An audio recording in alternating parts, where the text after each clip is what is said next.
प्रिय विद्यार्थियों, SP college Falna द्वारा आयोजित ऑनलाइन क्लासों में आपका हार्दिक स्वागत और अभिनंदन।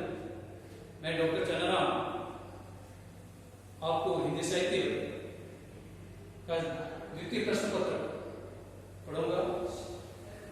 जो पिछली कक्षा में मैंने इसी प्रश्न पत्र का पाठ्यक्रम आपको लिखाया था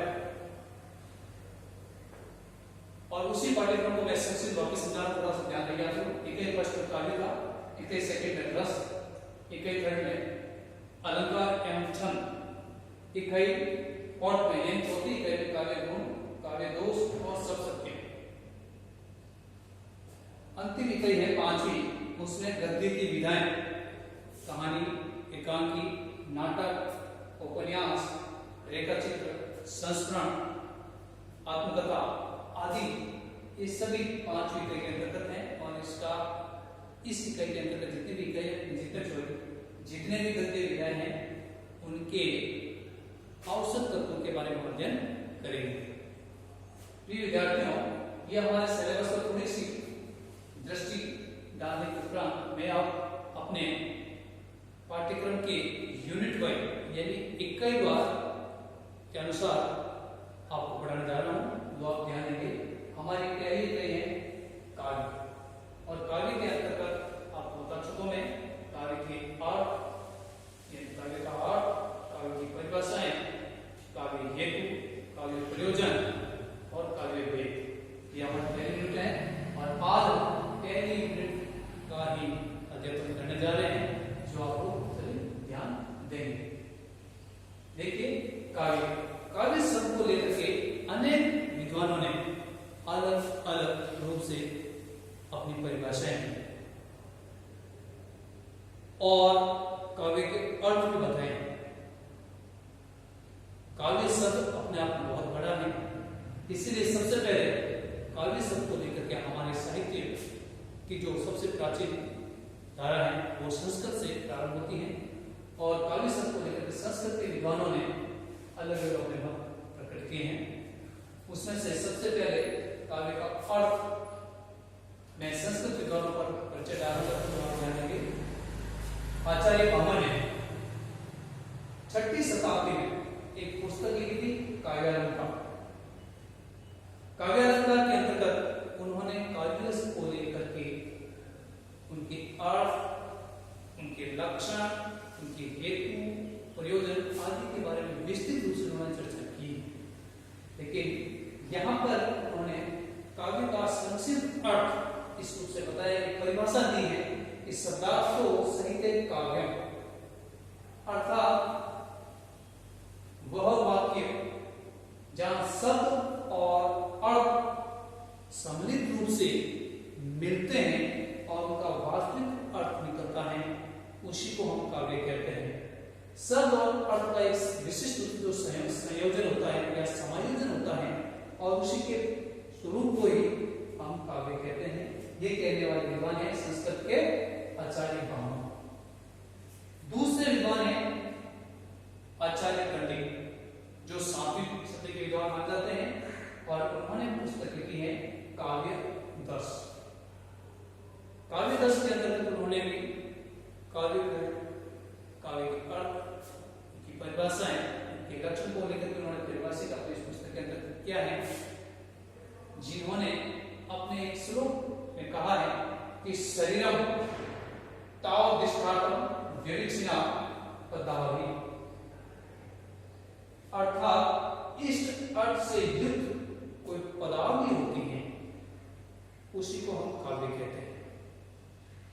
इष्ट अर्थ से मतलब है कोई काव्य पढ़ते हैं और उसका वास्तविक अर्थ हमें समझ में आ जाता है, और वास्तविक अर्थ जब समझ में आ जाता है और वास्तविक अर्थ से युक्त कोई काव्य की या कोई वाक्य की जो रचना होती है, एक वास्तविक उसे वाक्य बनता है और उसी से युक्त जो एक पंक्ति होती है और उसी पंक्ति को उन्होंने पदावली कहा है और उसी को उन्होंने कहा है वो काव्य कहलाता है। तो प्रिय विद्यार्थियों, विद्वानों ने अलग रूप से कहा है और आपको ध्यान देना है, अर्थात इस अर्थ से युक्त पदावली काव्य कहलाता है। ठीक है।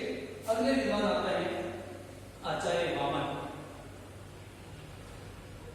ये वक्रोक्ति संप्रदाय के भी आचार्य कहा जाते हैं, संस्थापक कह सकते हैं। ये 8वीं सदी में इनका समय माना जाता है और उन्होंने एक बहुत ही अच्छी पुस्तक लिखी है, उसका नाम है काव्यालंकार सूत्रवती। काव्यालंकार सूत्रवती।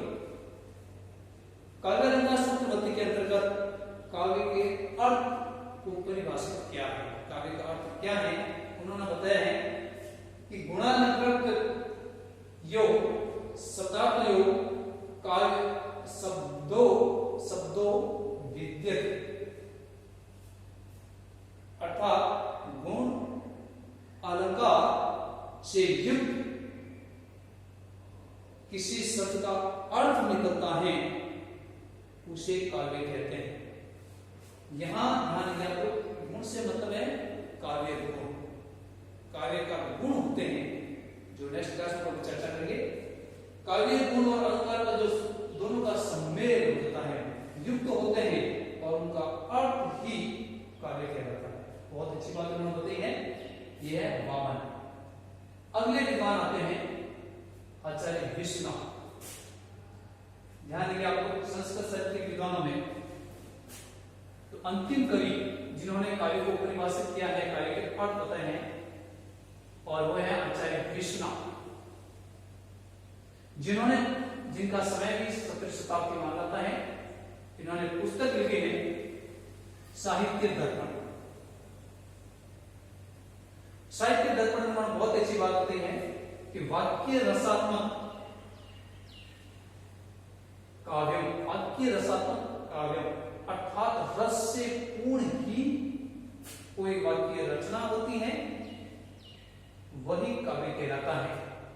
अर्थात उन्होंने रस को प्रधानता दी, अर्थात वो काव्यगत पंक्ति जिसमें रस की मूल रूप से प्रधानता होती है और वही वाक्य काव्य कहलाता है।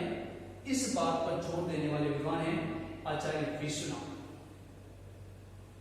अगले विद्वान आते हैं आचार्य पंडित जगन्नाथ। ये भी 17वीं शताब्दी के अंतिम कवि माने जाते हैं संस्कृत साहित्य काव्य परंपरा के। इन्होंने एक पुस्तक लिखी है रस गंगाधर, और रस गंगाधर में इन्होंने बताया है कि रमणीयार्थ प्रतिपादकम शब्दम काव्यम, वह वाक्य रचना जिसके अंतर्गत कोई अर्थ आनंद प्रदान करता हो। रमणीयार्थ का मतलब आनंद प्रदान करता हो किसी पाठक को, किसी श्रोता को, किसी दर्शक को। कोई काव्यगत पंक्ति आप देखते पढ़ते सुनते समय उसको बहुत ही बड़ा आनंद की अनुभूति होती है, और उसी आनंद की अनुभूति की जो वाक्य रचना होती है उसको उन्होंने कहा है वही काव्य है। इसी प्रकार से काव्य को लेकर के और भी विद्वान हैं, इन्होंने अलग अलग रूप से इसके अर्थ को परिभाषित किया है। लेकिन मैं आपको ये बता देता हूं कि काव्य परंपरा के काव्य शब्द को लेकर के और भी विद्वान थे। उनमें से प्राचीन कवि हैं आचार्य भरत, जो 2वीं शताब्दी का है। उन्होंने अपनी पुस्तक नाट्य शास्त्र में भी बहुत कुछ लिखा है, जो नेक्स्ट अध्याय में आपको उसका क्लास में अध्यापन करेंगे हम। यहाँ पर इतने में आपको संक्षिप्त वापस बता देता हूँ कि पहली यूनिट में काव्य को लेकर के हमने इसका अध्ययन किया है। हम पहला पढ़ रहे हैं काव्य और काव्य के अर्थ के बारे में चर्चा करें, जिसमें संस्कृत विद्वानों को कुछ संस्कृत विद्वान हैं जिन्होंने विशेष रूप से काव्य का अर्थ होता है, उन्हीं पर मैं आज चर्चा कर रहा हूँ और चर्चा की है।